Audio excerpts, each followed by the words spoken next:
Al igual que muchos otros sectores de nuestra sociedad, como la seguridad, la economía, los gobiernos, las iglesias, la familia también atraviesa por una crisis. Pero a diferencia del resto, la familia sí depende de nosotros y de las acciones que tomemos en pro del desarrollo de cada uno de sus miembros.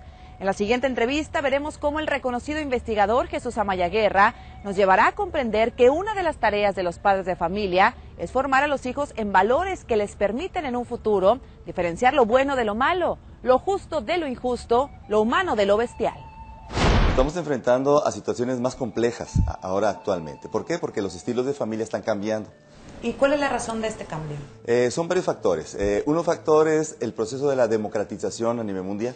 El proceso democrático ha generado, ahora sí, mayor libertad, flexibilidad, entra en una época de mayor tuteo, ya no hay jerarquía. Y lo que está sucediendo es que ahora estos papás, que nacimos entre el 50 y 70, que dicen gente que estudia las generaciones, son los baby boomers, explosión de bebés.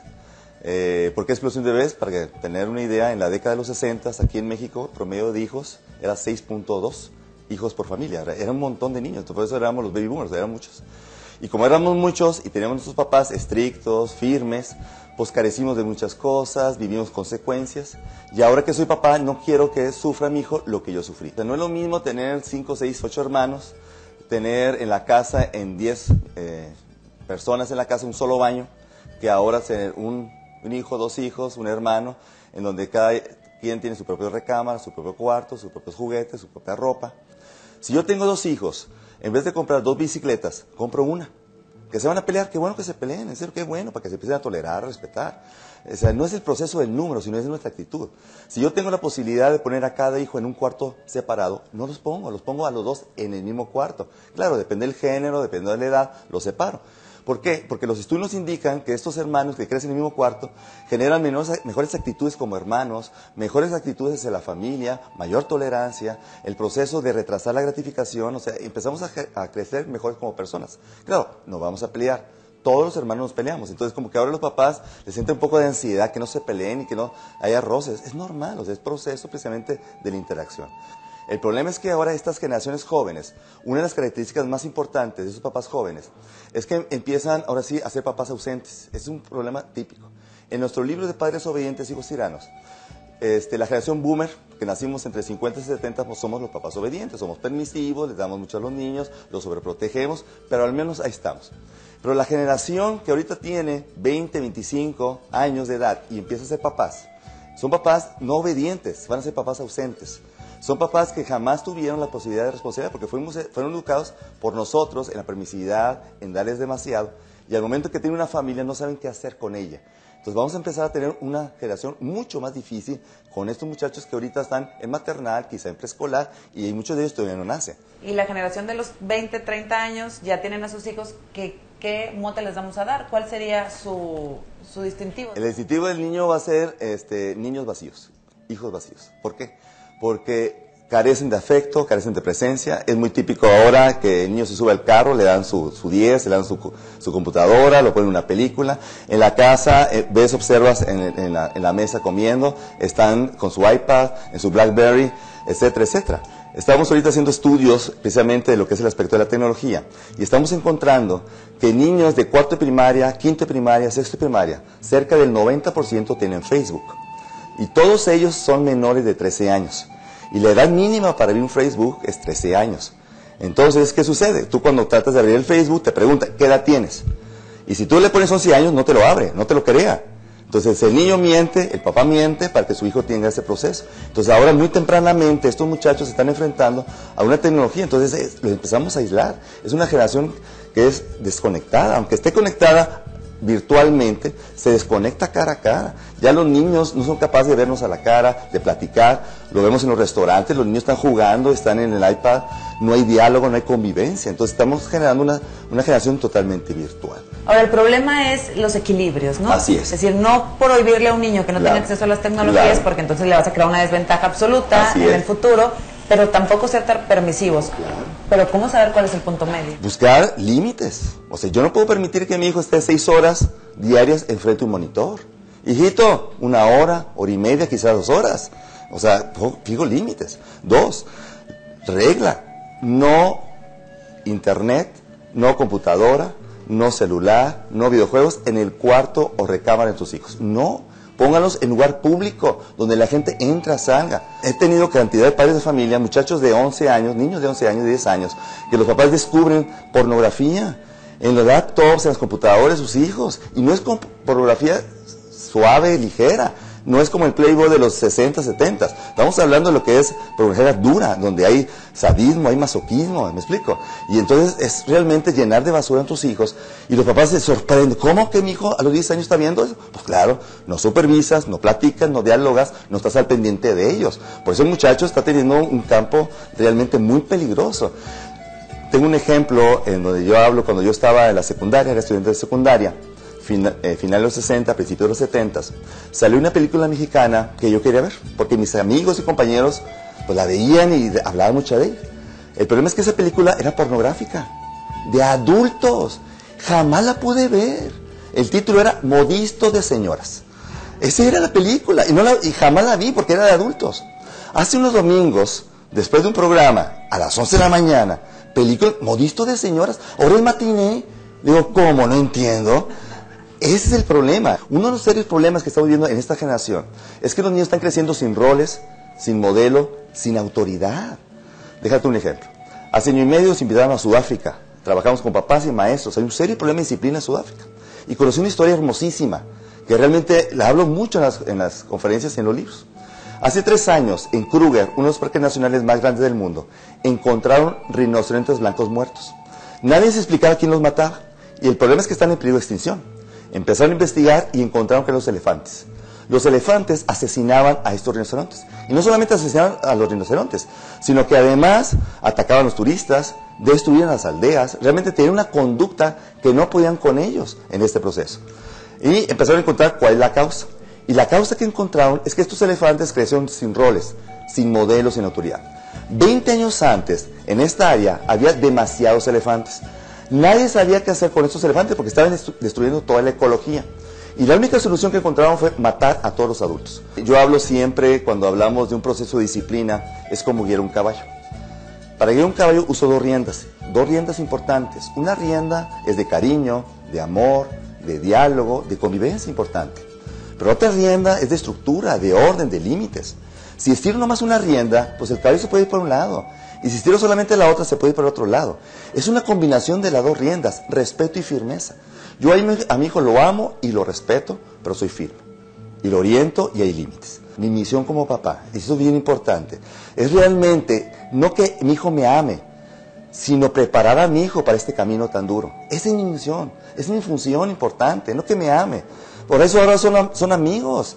Es que luego me dice que me odia. ¿Y? O sea, lo importante es que tu hijo te respete y pueda seguir ciertas normas. Que te odia, a todos nos gusta, a nadie nos gusta que nos pongan límites, que nos digan no, que nos den las cosas, es normal. El niño cuando nace con impulsos, quiere comer lo que él quiere ver televisión, no quiere hacer la tarea, no quiere ir a la escuela, no quiere dormirse, es normal los impulsos. Pero la función nuestra es ayudar al niño a controlar esos impulsos, a regular y a tener un buen camino en ese proceso. Aunque no nos volvamos los padres más populares. Exactamente, totalmente de acuerdo. Yo prefiero ahorita que mi hijo me diga, no te quiero, te odio, y no cuando tengas 60 años y ser un inútil, un bueno para nada, y te reclame, papá, no sirvo para nada porque no tuviste el valor de disciplinarme cuando era pequeño. Es el momento de que asumamos la responsabilidad que nos corresponde a los padres y no solo a los gobiernos, ¿no? La familia es el primer núcleo social importante, que el niño aprende reglas, normas, respeto, valores, principios, es lo primero, ahí es donde aprende todo. Y en la escuela es aspecto instruccional, materia, lectura, matemáticas, pero lo importante es la familia, y el problema es que estamos perdiendo esto. Fin de semana pasado, voy aquí al canal de Santa Lucía, observo un niño de 9, 10 años, no me pregunté la edad, pero le calculaba eso, estaba comiendo una paleta y tira el papel al piso. Ahí estaba la mamá, no le hice nada. Pues me acerco al niño, le digo, oye, campeón, ¿puedes tirar el papelito ahí? Ahí está, a 5 metros. Se me acerca la mamá, gritándome. ¿Y usted quién es? ¿Por qué le dice a mi hijo que la tire? Y ella, con el pie, tira el papel al canal, al río. O sea, ¿qué está pasando? O sea, no es el niño, somos nosotros los adultos que estamos generando ese problema. Somos nosotros los primeros que tenemos que tomar nuestro rol. Y además estamos quitándole la autoridad al resto de las figuras importantes, como los maestros. Hemos visto confrontaciones de maestros y padres de familia por una mala conducta. Exactamente. De pequeño iba con mi mamá, le decía, mamá, mi maestra me regañó. ¿Qué decía mamá? Muy bien hecho, llamas mole. Porque ese maestro me respeta. Ese me iba peor con mamá. Ahora el niño llega a la casa. Mamá, mi maestra me llamó la atención. Y como fiera contra la... Es una vieja bruja, está en la menopausia. Empiezan los insultos. ¿Y qué aprende el niño? Ah, si mamá puede insultar a la maestra, yo también puedo hacer y le falta el respeto. Lo que antes ser niño era entre los 0 y 11 años. Ahora es niño entre los 0 y 4 años.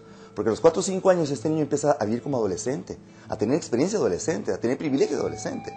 Y el problema es que cuando este niño tiene 11 o 12 años y empieza la pubertad, en vez de ser adolescente, ya no, porque ya lo vivió. Ahora viene la adultez. Y ahora sí tenemos serios problemas de adultos, niños de 12, 13, 14 años. Sexualidad, pornografía, adicciones, alcohol. ¿Qué hacemos? Tomar nuestro rol. O sea, nuestro rol es ser padres de familia y el padre de familia ama, quiere, juega, dialoga, pero también orienta, supervisa, pone límites, pone consecuencias, ¿me explico? Amonesta, o sea, ese es nuestro rol, o sea. ¿Y cómo se reaprende a ser padre? Porque habrá quienes digan, bueno, sí, acepto todo esto que he escuchado, pero no sé cómo hacerlo, no sé cómo empezar. Recordemos cuando éramos pequeños, nuestros abuelos realmente tenían procesos básicos, elementales, de buena educación. Claro, no estoy hablando de los golpes, ni mucho menos, porque realmente antes abusaban mucho de los niños, eran golpes físicos que realmente maltrataban, no. Pero había elementos muy importantes de jerarquía, por ejemplo. Llegaban los abuelitos a la casa, mamá, ¿a quién servía primero? Por los abuelos. Y luego el papá y al final los niños, ¿me explico? Ese es el proceso de jerarquía. Ahora los abuelitos llegan a la casa y mamá, ¿a quién sirve primero? Pues a los niños. Y luego a los papás y al final los abuelitos hacen el caso un tatito. Y los papás realmente no, por favor, no tengamos tanto resentimiento en nuestras niñas porque ese es el problema más serio que tenemos. Es que nomás tiene una bicicleta, es que nomás una televisión, es que no salía muy frecuentemente. Y esos es que realmente nos formaban elementos muy valiosos en el proceso de la familia. Ahora, además de que van a ser ellos padres de familia en un futuro, los hijos tiranos y los hijos ausentes, pues también van a ser maestros y gobernantes de este país. Van a ser ingenieros, médicos, exactamente, esa es la cuestión. Entonces, realmente empezamos a tener una generación en donde, precisamente, estos muchachos pues van a tener pocas habilidades, pocas capacidades, y eso va a ser la operación a las 10 de la mañana. Oiga, doctor, ¿por qué no llego a las 10, llego a las 12? Ah, no, es que me fui a tomar el café con los amigos. Y, ¿cómo puede? O sea, ¿cómo? No. O sea, y esta es la generación de ahora. Y este proceso de tradición, estas raíces, es lo que nos van a dar realmente nuestro quehacer óptimo y, sobre todo, alcanzar nuestra propia felicidad, es lo más importante. Vivimos tiempos difíciles, no es fácil ser papá, no es fácil ser esposo, esposa, realmente es un elemento. Hay mucha presión, hay muchos distractores, requieren un mayor valor, o sea, requieren mayor desgaste. Lo digo sinceramente, el padre de familia de hace 40, 50 años era una función más o menos sencilla. Los roles bien determinados, el que tomaba la última palabra el papá, la mamá en la casa, había la cocina, el estudio, la mirada, si no te portas bien. O sea, era un proceso no tan difícil. La televisión, yo me acuerdo, que empezaba al principio de los finales 50, 60, había 1 o 2 canales, me acuerdo, nada más en aquel entonces, empezaba a las 12 de mediodía, terminaba a las 8 o 9 de la noche, me acuerdo, algo así. Ahora, pues hay televisión 24 horas, 300 canales, a un mismo canal hay 3, 4 versiones diferentes, ahí está la tecnología, ahí están los distractores, o sea, el mundo es cada vez más difícil. Requerimos más herramientas como padres de familia y la herramienta más importante es ser papá y ser mamá, realmente cumplir nuestra función. Qué bueno que trabajemos, no pasa absolutamente nada, pero cumplamos nuestra misión también en la casa. O sea, yo siempre digo que hay que apretarse un poquito el corazón para no tener dolores de corazón después. A nadie nos gusta como papá o mamá ver a un hijo llorar, triste, enojado, a nadie nos gusta, te lo digo, pero de vez en cuando es necesario. Y aunque yo esté trabajando y tenga un sentimiento de culpa, yo tengo como una de las funciones más importantes preparar a mi hijo para el futuro, hacer a mi hijo exitoso, feliz, una persona íntegra. Y para ello, ¿qué necesito? Pues requiero llamar la atención, orientar. Que es que me da cosa porque estoy trabajando, es un sentimiento de culpa. Pues déjalo a un lado ese sentimiento de culpa. Y si tienes que llamar la atención, llame la atención. Pero eso sí, el tiempo que estés en la casa, fin de semana, en la noche, dedícale el máximo tiempo a tus hijos. Pues muchas gracias, doctor. No me contáis, muchas gracias y muchas felicidades. Muy amable, gracias.